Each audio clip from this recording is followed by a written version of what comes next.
ఇక ఈ సుఖము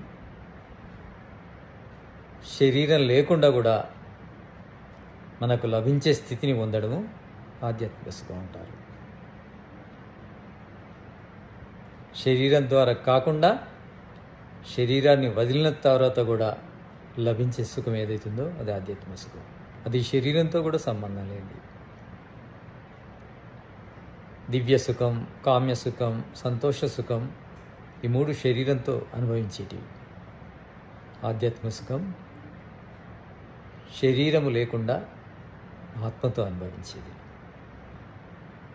కానీ శరీరం ద్వారా లభించే సుఖాల్లో సంతోష సుఖమే అత్యుత్తమమైనది, అందరూ పొందగలిగేది. కనుక ఈ సంతోష సుఖాన్ని పొంది అందరూ ఆనందంగా ఉండాలని నేను కోరుకుంటున్నాను. నమస్తే.